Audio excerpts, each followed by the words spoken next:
नमस्कार साथियों, जगदीश प्रसाद की क्लास में आपका घना घना स्वागत है। आज हम करेंगे निराला जी के बारे में। निराला जी का जन्म बंगाल के महिषादल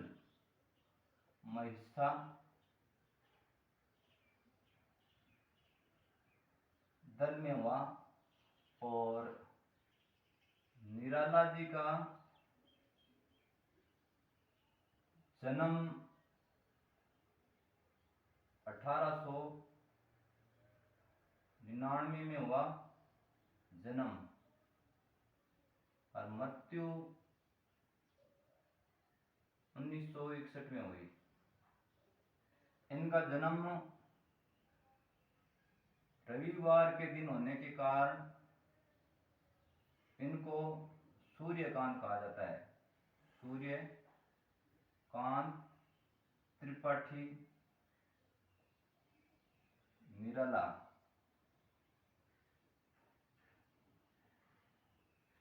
और इनके जीवन के बारे में विस्तार से अध्ययन करने वाले लोग इनके जीवन की जो कुछ घटा था, विषम परिस्थितियों में जीवन जिया था, उसके आधार पर गंगा प्रसाद पांडे ने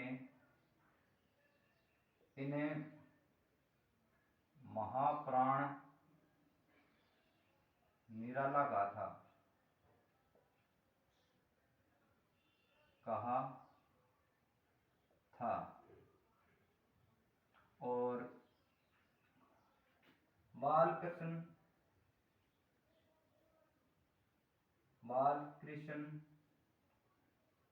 शर्मा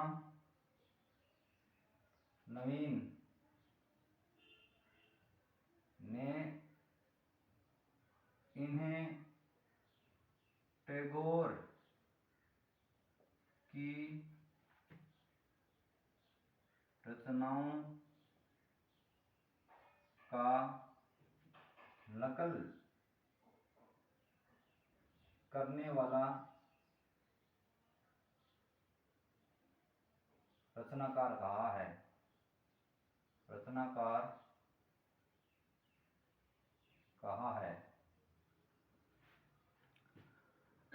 रामविलास शर्मा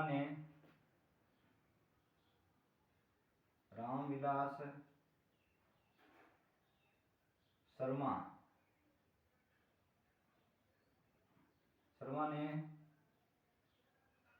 निराला की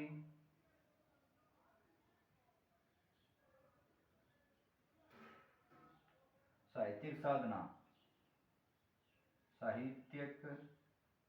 साधना नाम से इनकी जीवनी लिखी है।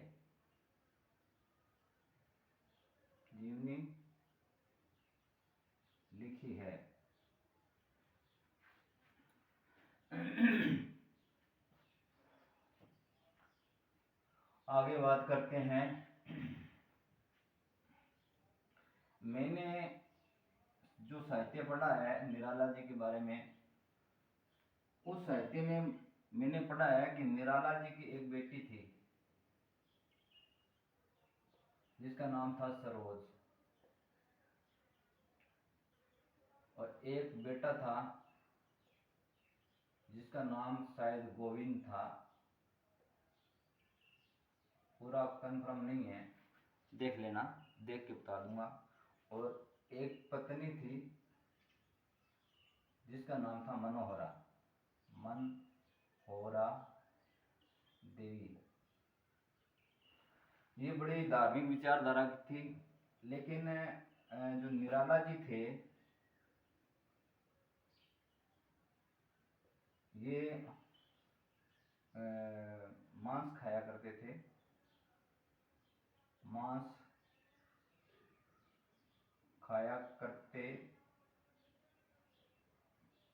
और इसकी पत्नी मनोहरा ने कहा कि आप ये छोड़ दो। तो निराला जी ने उसकी बात नहीं मानी। तो बताया जाता है कि मनोहरा देवी अपने पीहर चली गई और वहीं पर उसकी क्या हो गई, मृत्यु हो गई। तो कहते हैं उसके शोक में, अपनी पत्नी के शोक में इन्होंने घंटों तक शमशान में बैठे रहते थे, शमशान के अंदर बैठे रहते थे और उस बात का पश्चाताप किया करते थे। और रही बात उसकी बेटी सरोज की, तो सरोज की असमय मृत्यु हो जाती है। उसकी मृत्यु के बाद में 1935 में दुनिया का सबसे प्रसिद्ध शोक गीत लिखा जिसका नाम था सरोज स्मृति। और इन्होंने अपनी पत्नी के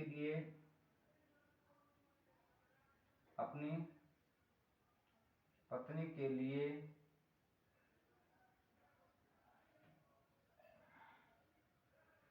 एक कविता लिखी।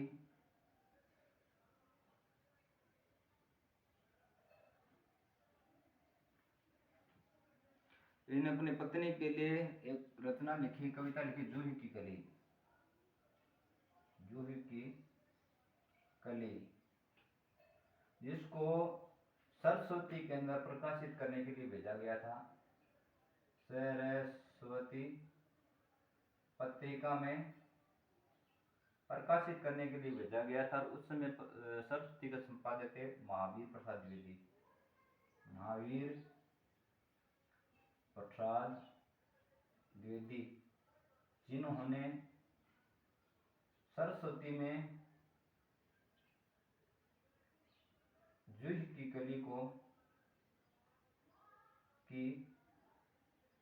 कली जो 1916 में लिखी गई थी, छापने से मना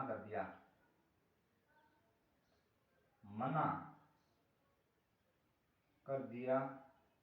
जो निराला जी की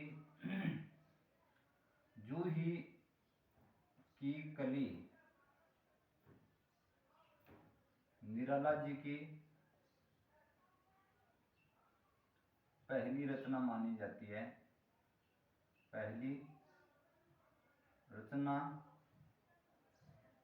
जाती है, जिसमें छायावादी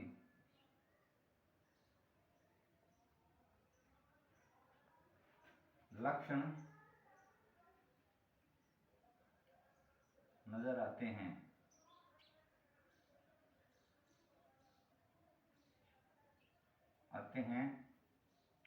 जो 1916 के अंदर लिखी थी, जो निराला जी की पहली रचना मानी जाती है। इतना आपके सामने मैंने बता दिया और आगे अब और करते हैं शुरू। निराला जी ओज के कवि थे। निराला जी को ओज का कवि कहा जाता है। निराला जी के जीवन में संघर्ष आए, महादेवी को धर्मवेद मनाया और इनका जीवन बड़ा दयनीय और बड़ी गरीबी के अंदर बीता। फिर भी ये साहित्य साधना करते रहे और अंत में ये दिमाग से विक्षुब्ध हो जाते हैं और भगवा वस्त्र धार लेते हैं और इस दुनिया से मतलब एक प्रकार से विरक्त हो जाते हैं। और बाद के जीवन के बारे में ज़्यादा पता नहीं चलता कि विक्षिप्त होने के बाद इनके साथ क्या हुआ, कहाँ रहे, कैसे हुए।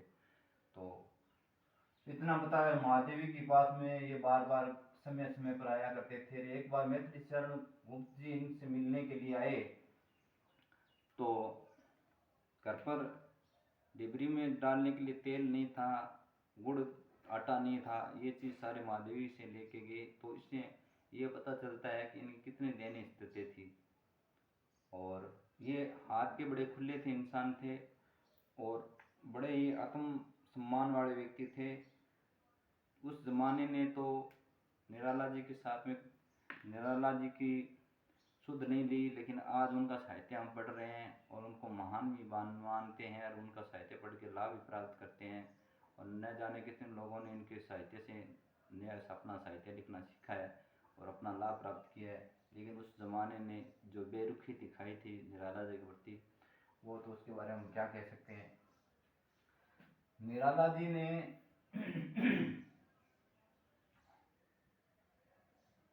कई रचनाएं लिखी। अनामिका, परिमल, तुलसी, गीतिका,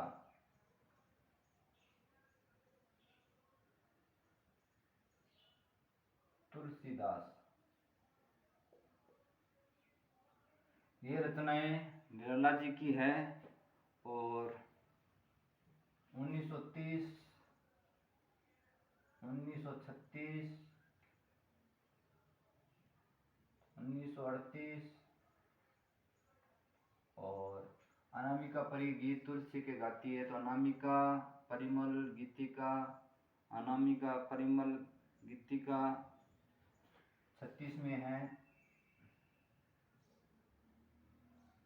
1936 में है। तुलसीदास 38 में है। और परिमल, ये जो परिमल रचना है इनकी, ये करीबन 1923 के आसपास लिखी गई थी। ये 4 रचनाएं, इन्होंने चतुरी चमार भी लिखा। चतुरी चमार कहानी लिखी। बेला और नए पत्ते, ये इनकी प्रगतिवादी रचनाएं हैं।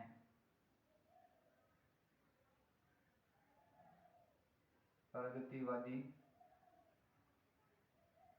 रचनाएं मानी जाती है,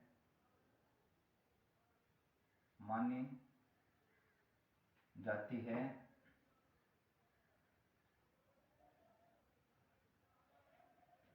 प्रगतिवादी रचनाएं मानी जाती है। इन्होंने कुकुरमुत्ता 1941-48 के बीच में लिखा। कुकुरमुत्ता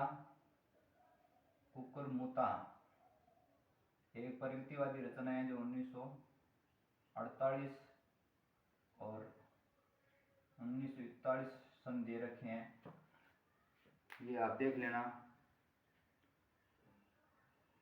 और ये जिजीविषा के कवि माने जाते हैं। जिजीविषा के कवि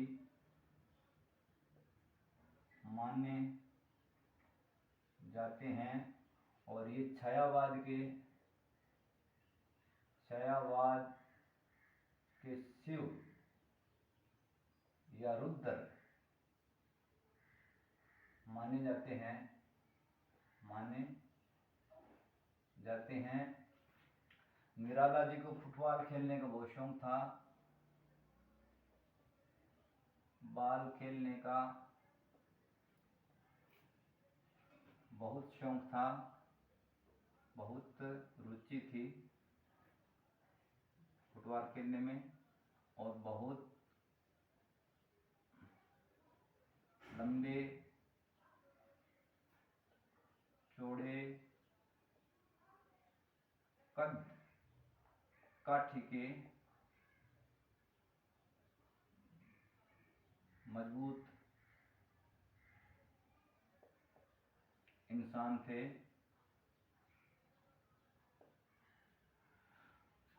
लंबे चौड़े मजबूत इंसान थे। संध्या सुंदरी भिक्षुक और जूही की कली, संध्या सुंदरी इनकी कविता है। संध्या सुंदरी आसमान से, संध्या सुंदरी आसमान से उतर रही धीरे धीरे, ये संध्या सुंदरी के बारे में इनकी रचनाएं हैं। महाप्राण निराला ने एक महाराजा शिवाजी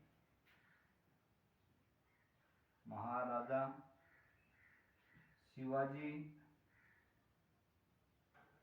सम्राट अष्टम के प्रति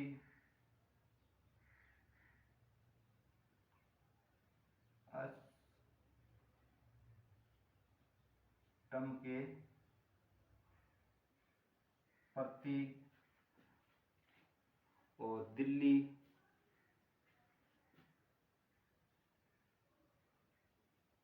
जैसी प्रगतिवादी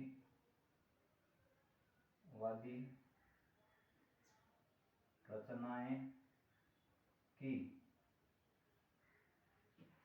ये सारा हमने निराला जी के बारे में पढ़ा।